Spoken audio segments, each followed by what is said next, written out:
And welcome to Friday, friends. It is Friday, finally. Finally, it's here. I hope you're doing well. We're still testing our new systems. Sometimes I can figure out how to make the music work, and sometimes I can't. The sound engineers will be here on Monday to try to figure out how to get the sound to go through the full particular system. So I wanted to shoot a quick video for YouTube and a short podcast here talking about the Paycheck Protection Program. More importantly, the extension that appears is going to be signed into law today or soon. I'm your host, Justin Goodbread, and this is the Financially Simple podcast vlog experience extraordinaire, if you will. It is Friday on June the 5th. I am super stoked. I got to tell you, I'm a little tired. I've been trying to follow all this craziness that's been transpiring in Washington, and it's been amazing. First of all, just as a kind of a backstory here to lay the foundation, almost 12 weeks ago now, the Congress passed a bill called the CARES Act. And the CARES Act covered a lot of different things, tax reductions, things of that nature. But inside the CARES Act, there was a section called the Paycheck Protection Program. And sure enough, it was passed, and the president signed it into law, and some $3 trillion ultimately flowed out to small businesses and businesses across the country, and to consumers through some through some stimulus checks, etc. The SBA was charged with administering the Paycheck Protection Program. It's a loan for business owners that many people received across the country to help keep their businesses viable during the pandemic, during the COVID pandemic that some would say we're out of, some would say we're going back into another catastrophe here. Lo and behold, the Paycheck Protection Program was interesting, to say the least, interesting turn of events. It seemed like every time I turned on the news, something was changing. I often say that I feel like a termite in a yo-yo. Yeah, in the old days, the yo-yos used to be wooden and the kids would play with them. Imagine being a termite that drilled your way into a wooden yo-yo. That's how I have felt, and so many of you business owners have felt the same way. Up about 2 weeks ago, we finally had the details on what it was going to take to forgive the PPP. The SBA, the Small Business Association, gave us a release of about 12 pages last week, and it had some guidelines in it. And then fast forward a week, and the House of Representatives came in, and they adjusted the terms of the forgiveness. Lo and behold, they sent it over to the Senate, and the Senate had a unanimous vote. They didn't adjust it. I was expecting them, candidly, to adjust some of the terms of the PPP extension. I was expecting them to make some modifications. They did not make any modifications. So today, I want to give you the final, will be soon law. I haven't looked to see if the president signed it today, but what will soon be law on the Paycheck Protection Program. So we're going to go into a PowerPoint presentation here, and I want to show this over to you. As we look at the Payroll Protection Program highlights, there's going to be a lot of things that we're going to cover in this particular presentation. Now, as we go through any type of presentation, you have to remember that it is just that. It is an example of what we're dealing with today. It can move at any given second. This can transpire. So we're going to look at this particular program and try to make some things work here. So here we go. Disclosures. Again, I want you to speak to your CFP, your attorney, your CPA, your banker, etc. As you deal with this particular program. This is not investment advice. I say that every time. I am not your advisor. If I am your advisor, this is not custom advice for you. This is just generic educational purposes only. We have a old versus new, and I need to outline what the old bill used to read. And so we've got some numbers here on the screen as you're looking at this on many of the portals out in the world. 8 weeks. 8 weeks was the big day. So if you'll remember correctly, not too long ago, we had 8 weeks roughly to use the PPP money, to use it properly, and it would be forgiven if we used it properly. Another number that we had here is we had to deal with the 75%. We had to spend 75% of the loan that we received, the PPP loan, on employee wages and benefits, etc. The other 25% could be used for utilities. It could be used for rent. It could be used for mortgages or interest, things of that nature. The other thing we had on the old rule was we had to bring all of our employees back by June the 30th. We had to restore all of our employees by June the 30th. Now, most of us realized it was a 2-year loan that we could ask for forgiveness on. Some of the people I've already spoke to said they're not going to ask for forgiveness on the loan. And up until about a week ago, many people were thinking, myself included, that the SBA was going to use the Affordable Care Act, the Affordable Care Act guidance as it relates to 30 hours a week, and that wasn't the case. Whenever the SBA gave us the forgiveness document, it actually said in there that you had to have a 40-hour full-time employee equivalent to get maximum payroll protection program forgiveness. And so that kind of shocked the industry. That was news to us. We figured they were going to use the same definition that was in the Affordable Care Act that governs most of the world, but no, the SBA moved it up to 40 hours a week. That was a full-time equivalent. So we'd have to adjust some things. So we were getting ready to shoot the details on how you were going to get your payroll protection program forgiven, and Congress passed a new law that the president will soon sign. What exactly is that law and how does it transpire? So let's dive into that. You know, in the old days, it was 8 weeks. And I say the old days because it seemed like every day yesterday was an old day as it relates to the Congress these days.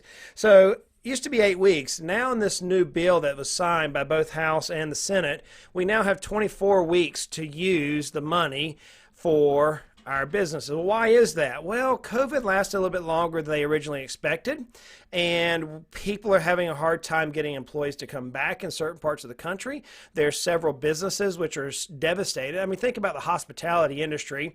We're looking at right now the purpose of a restaurant that can't go back to full capacity at this point. So because they can't go back to full capacity, they need a little bit more time to properly utilize the money. And that's, at least that's what Congress agreed to. So they moved us from 8 weeks to 24 weeks. And I thought that was that's a really interesting move. I think it's an interesting move in the fact that it's going to help so many businesses out there. It's also an interesting move in the fact that they've changed yet again, the rules of the original CARES Act in order to help so many people.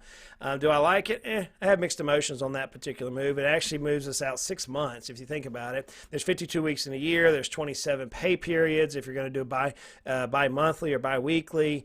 So, I mean, it's covers 6 months worth of forgiveness ability. So, interesting move nonetheless.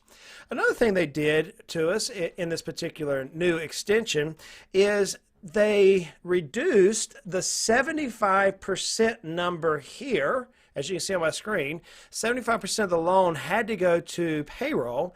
They reduced that number to 60%, but they added a little caveat to this. So in the old days, we've been working underneath, the assumption we've been working under is that we had to use 75% of the loan for payroll, and then anything above that could go to ancillary items like we talked about, utilities, rent, mortgage payments, etc.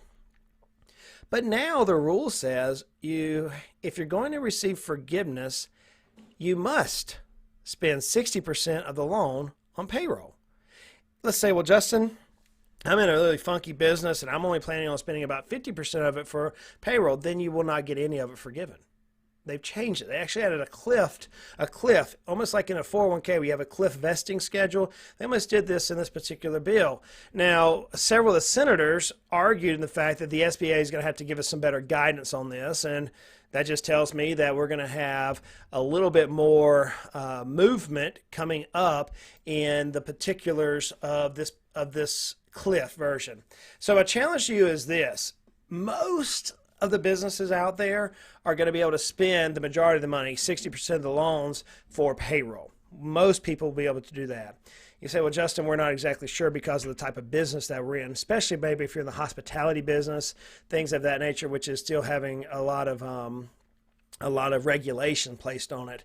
If that's the case, then you need to track your payroll weekly. So we're going to dive in on that right here. Another thing we wanted to look at on this new bill is that you now have till December the 31st to bring back your employees. So before it was you had until June the 30th to restore your employee level to what it was previous the COVID situation. Now you have until 24 weeks or December 31st. And the way I read this particular legislation, it says the sooner of. Now, I've read a couple of others who say that you could actually count on December 31st of this year. I didn't read it that way when I read the legislation. I think it's the sooner of, but we'll get some clarity from that, I'm sure, from the SBA on their guidelines to this new legislation. But there's two exceptions here that they've added to this particular rule, and I've noted those here for us.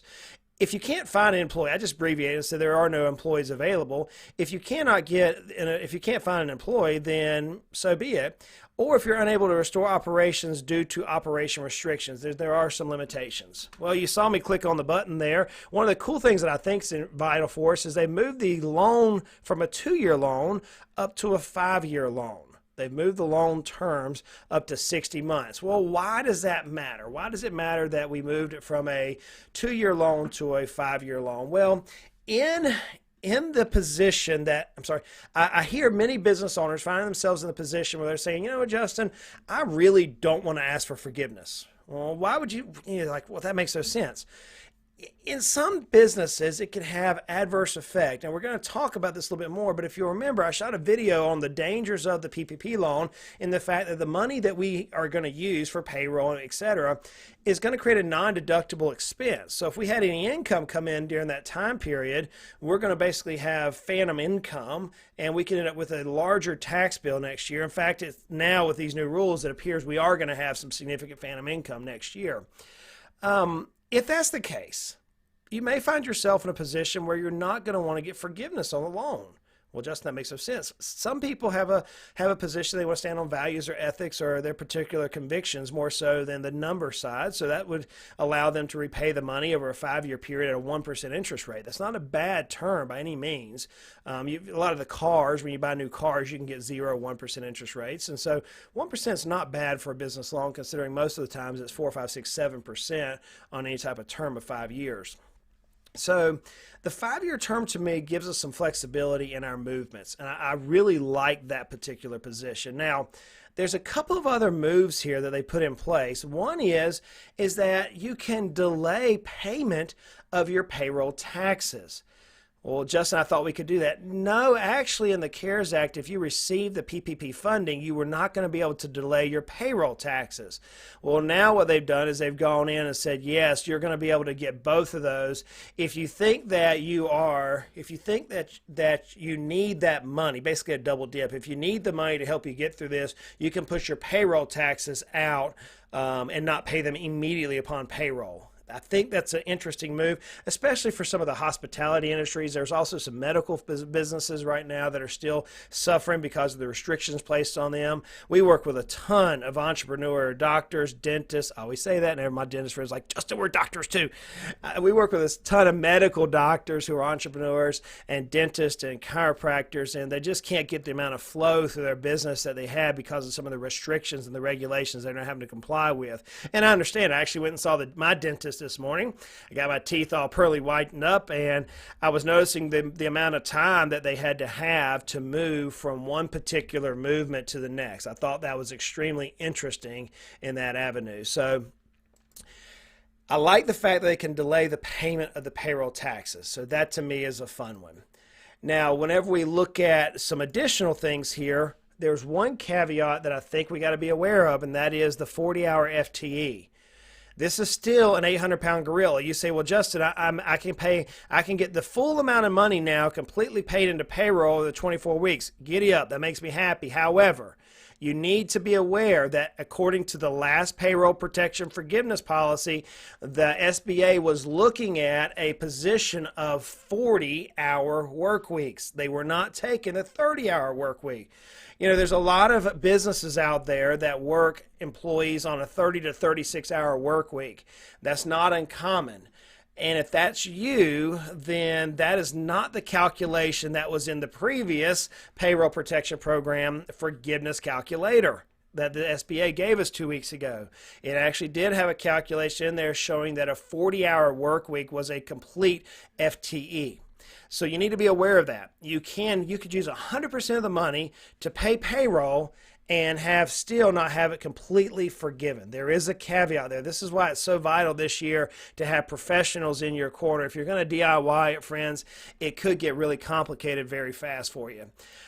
As we look into the new legislation, I got to tell you, I have a lot of questions right now. I have a lot of questions as I read through this, and here are a few that I don't know the answers to. I've tried to find the answers, and some of these I've come up with my own as I was reading it with a highlighter. Some of them come from clients who've asked some various questions. So here's my first question I want you to consider. Does cash compensation per employee increase from $15,385 to $46,153? Well, Justin, where did you get those numbers? And by the way, does that also include the owners? I don't know the answer to that question. The reason why I wanted to know that is because before, if you made $100,000 or more, you would take $100,000 divided by 52, multiply by 8, and it equaled $15,385. Well, now if you take $100,000 divided by 52 weeks in a year, multiply by 8, it's $4,653. So does that mean now that you can pay people greater than $15,385 and have it forgiven because you've moved the time frame from 8 to 24 weeks? I don't know that answer. Does it mean now that owners who were capped at $15,385, which would be roughly $100,000 divided by 52 times 8, does that number now move up to $46,153? I don't know. I can't find any guidance on that. I think they were waiting on the SBA to give us some guidance on that particular question. That leads me to another question that I have to ask, and that is this. Will self-employed individuals move from 8 divided by 52 to 24 divided by 52? Well, Justin, what does that mean? Well, if you were a Schedule C individual here and you're used to, and you ran your calculation, the SBA was saying that your NOI, your net operating income, was X divided by 52 times 8, and that gave you your mathematical calculation. I don't know if they're going to allow the self-employed individuals to move themselves from greater than $15,385 because you really don't get a paycheck. And so that's a question that's unknown to me at this particular point. We'll get some clarification, I hope, on that. If not, it's going to be a Wild West again. And then will loan forgiveness applications be available, or when will they be available, I should ask? Do we have to wait the full 24 weeks? I don't know that answer. I mean, I know some clients of ours, we've been properly managing it, and they could go for forgiveness today and be okay. So does that mean they have to wait to 24 weeks from the time they receive the money? I don't know. I think, based on the data points that I see at this point, I think that they're going to have to wait until after the end of July 1st, whenever the 931s come out, 941s come out. I think they're going to have to wait till they have those based on the SBA forgiveness document. But the SBA now is going to have to update their payroll protection forgiveness application as well to comply with these new rules. So I don't know when forgiveness is going to be available. I think it's one of those questions that we have to find out. Another question that I'm interested in is, well, with the covered period running to the end of the year, are they going to try to say that the forgiveness is going to take place prior to tax filing? Because it's possible that you could say, you know what, I'm going to use the 24-month period. I'm going to have everything done by December 31st of this year. Well, all of a sudden now you're in February, March, or April, and it's possible that you might not have the forgiveness determination by the time you file your tax returns. Well, what does that matter? Well, go back to the dangers of PPP calculation that I've talked about. It could be very possible for you to go in and do everything right here and get $100,000 or $200,000 of PPP completely forgiven, and then all of a sudden end up having $100,000 to $200,000 of additional operating income in addition to your standard NOI, whatever it's adjusted by this particular calendar year, and now you end up having a major tax bill. Well, if you file your taxes before it's forgiven, does that mean now that you're going to have to go back and modify or adjust your taxes or amend your taxes after it's forgiven? I mean, you start to kind of wander through this, friends, and it gets to be a little interesting, to say the least. I've got another question here that I'm asking myself, and that's this. What happens to FTE calculations if there's a resurgence of the COVID? in the fall and another massive layoff this year. What happens in that particular situation? I don't know. I have no idea. I think Congress is doing the best they can at this particular point. I don't think they're out to try to hurt any of us. I think that they are doing everything they can to keep our small business community up and running. And when you say, I heard somebody the other day who is not a business owner say, Justin, it doesn't matter. Just let the small business owners suffer through it. And I said, well, time out, friend. Time out. You're talking about 30 million Americans, 30 million Americans. And that's Marco Rubio's quote. He actually probably received that from the AMA, the Academy of Mergers and Acquisition Advisors, who say there's about 30 million people who are business owners. Now, out of those 30 million, 5.3 of them employ individuals. So like my company, I employ people. I have employees of our firm. So out of those 5.3, 5.4 million business owners like myself who actually have employees, they employ close to 40% of the country's population. 40%. That is major, especially when you're thinking there's 330 million Americans roughly in the United States. Now, I realize that all of them are not working. There's roughly about 55 million school-age students in the United States. That's a rough number. I know you've got the senior population who is already retired, but I mean, you've got a significant workforce that's employed by small business owners. This is why Congress is trying to take these steps so diligently to make sure that we're cared for. So friends, I don't have all the answers today. I really don't. I'm on the phone and dealing with some of my contacts trying to find some answers. My challenge to you is to stay tuned. I'd like to connect with you. Connect with me on one of the social media platforms. Connect with me, through one of our businesses here. We have a blog called financiallysimple.com. We have a podcast at this exact show and so many others we're air on. I think just this week we've actually had 3 podcast guests come on that are going to be airing. We talk about the 4% rule. We talk about how COVID's affecting Social Security benefits. We talked about how what the printing of the dollars for the Federal Reserve is, what's it going to do to us long term in our country. We had some amazing guests and myself involved in that. So connect with me and do me a favor. Go to financiallysimple.com and ask Justin and say, hey, leave me a question. I'm probably not going to know the answer right off bat. I've got a lot of really good questions coming in at this particular point. So my challenge to you would be go there and take a look at what is transpiring in our community. Keep your ears to the ground, so to speak. Keep your ears to the ground. If you come up with a question, hey, drop it there. Drop it in one of our social media channels and and let me and the team see if we can find the answers. I'm asking questions as I critically think through this process. I hear the questions from the various clients that we work with nationally. Remember, we work with business owners across our country, and so many business owners are asking some amazing questions at this particular point. So my challenge to you is this: connect with us. Connect with us. Leave us a question, leave us a thought, and we'll do our best to answer it. Look, friends, I realize life is hard. Man, our country is going through some amazing things right now. There's a lot of pain, a lot of suffering, and I understand most of it. I really do. A lot of pain out there. Life is hard, but life is good. Life is good. The sun arose today and it will tomorrow, despite what all we deal with. Life can be frustrating. Money doesn't have to be. Hey, look, let's continue to make our lives at least financially simple. Y'all go out and make it a great day. It's not going to happen unless you're intentional about it. You guys take care.